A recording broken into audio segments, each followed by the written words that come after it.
बहन जी, आपका पल्लू पहिए में अटक सकता है। ऐसा कह के नील आगे निकल गया।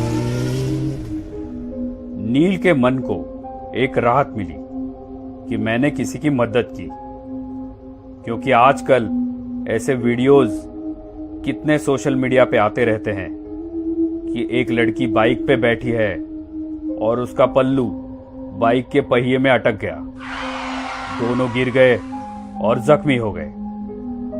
ये सोच में नील था कि अचानक वही बाइक वाला फिर से निकल के आगे चला गया।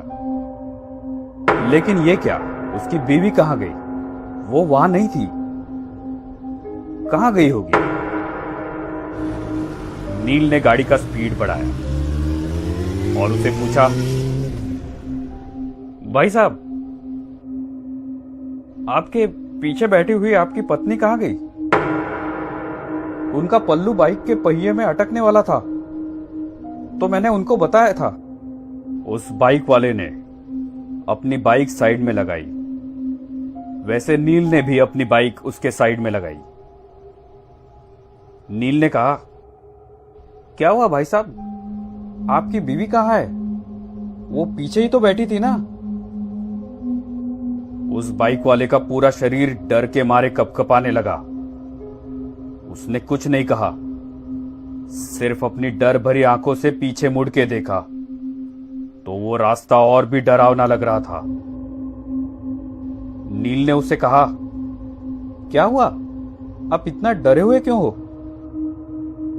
वो नील को देखते ही रह गया और फिर उसने पूछा, मेरे बाइक पर किससे बैठे देखा आपने?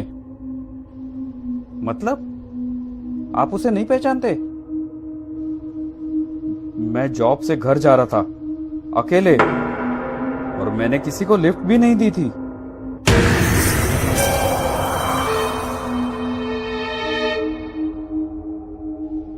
उसकी बातें सुन के नील के रोंगटे खड़े हो गए।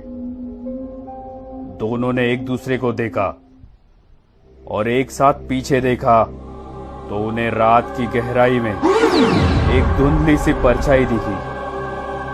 वो देखते ही दोनों की आंखें खौफ से फटी की फटी रह गई। उन दोनों का दिल जोर जोर से धड़कने लगा था कि तभी सामने वाली बाइक ने हॉर्न मारा। दोनों की मानो सांस ही रुक गई। दोनों ने फटाफट बाइक स्टार्ट की और तेज रफ्तार से अपने घर की ओर बढ़ने लगे। नील घर पहुंचा तो रात के 2 बजे थे। वो अपने बिस्तर पे लेटा, लेकिन उसे नींद नहीं आ रही थी। अपने पूरे करियर में उसने ये चीज पहली बार ही देखी थी। रह रह के उसके मन में एक ही ख्याल आ रहा था, क्या मैंने जो देखा वो सच था?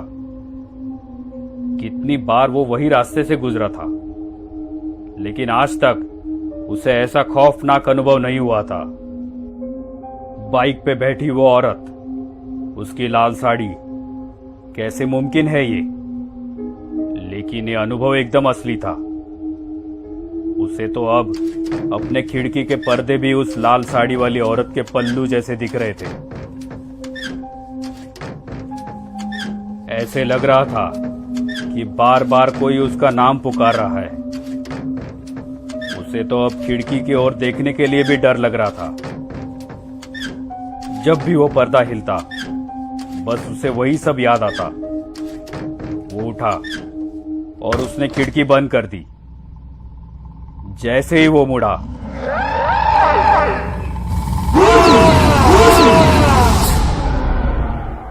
उस औरत ने नील के ऊपर छलांग लगाई।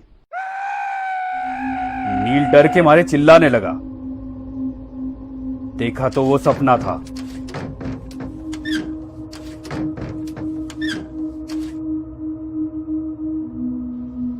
नील ने सोचा, मैं कुछ ज्यादा ही सोच रहा हूं, और सो गया। नील 2 दिन काम पे भी नहीं गया, लेकिन ऐसा वो कितने दिन तक करने वाला था। तीसरे दिन वो काम पे चला गया, लेकिन उसका ध्यान काम में नहीं था। बार बार वो घड़ी देख रहा था। 12:30 बज गए। शिफ्ट खत्म हो गई। वो अपने बाइक पे बैठा, लेकिन उसके पैर कांपने लगे थे। सोच सोच में वो कब हाईवे से निकल के कच्चे रास्ते पे आया, ये उसे पता ही नहीं चला। अब उसे ज्यादा डर लगने लगा था। उसे सब याद आने लगा कि पीछे से एक गाड़ी का हॉर्न सुनाई दिया।